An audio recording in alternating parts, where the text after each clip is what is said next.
and darling viewers, it's Jen here at Check Her Joy, and this time I'm reviewing The Taming of the Shrew by William Shakespeare.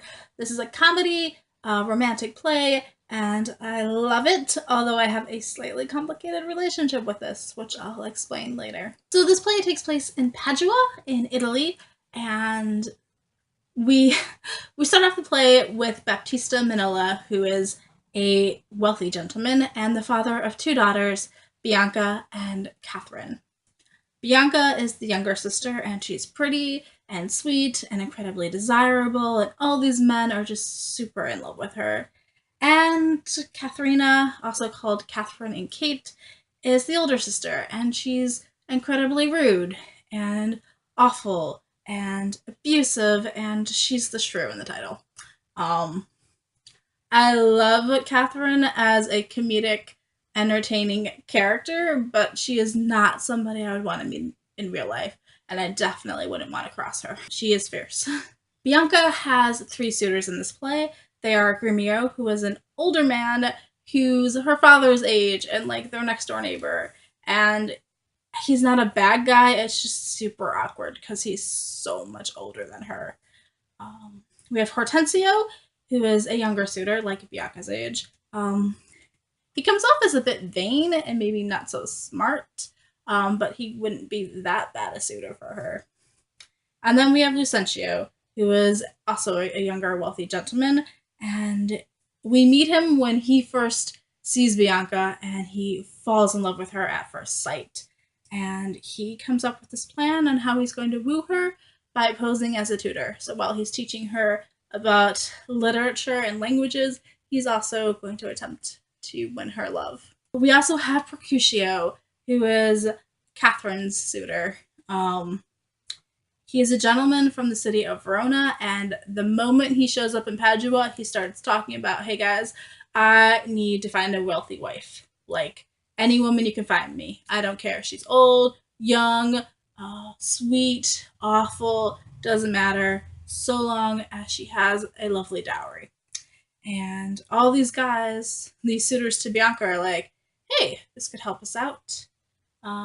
Baptista said we can't marry Bianca until Katherine's married, and this guy said he'll marry anyone. So they let him know that Katherine is available for wooing, and then try to talk him down and out of it because she's really horrible. And he's like, nope, gonna marry her anyway. She's got money. Let's go. So part of this play follows Petruchio as he attempts to woo, wed, and bed Katherine.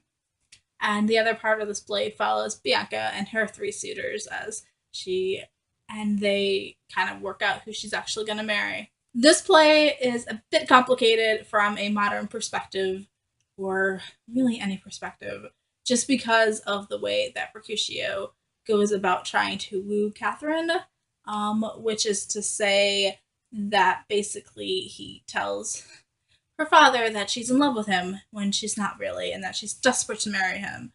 And so her father lets them. And then the way he goes about trying to tame Katherine pretty much just absolutely breaks her, and the things he does are basically just torture. All the while, everything that he does is also really hilarious to watch, especially if it's done, like, correctly on stage. So I love this play because it's highly entertaining, but as a feminist, I'm not endorsing these methods of wooing, basically, either Petruchio's or any of Bianca's suitors who basically just work it out with her dad rather than asking her who she wants to marry.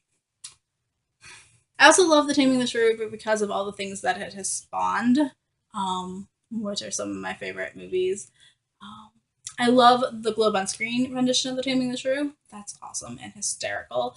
And I love just all the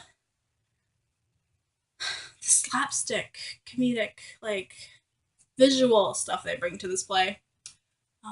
There is also Kiss Me Kate, and I love that movie, which is performing a musical version of The Taming of the Shrew, and the backstory between these two actors who are playing the leads. And then we've got 10 Things I Hate About You, which is a 90s teen rom-com, which I super love. And then finally my absolute favorite, which is Shakespeare Untold's version of The Taming of the Shrew. I will put links to each and every one of those variations that I love down in the description below. And then mainly I read this play because the Cleveland Shakespeare Festival is performing it starting Friday, which I'm super excited for. So Cleveland Shakespeare Festival does free outdoor Shakespeare during the summer. This is one of the plays they picked.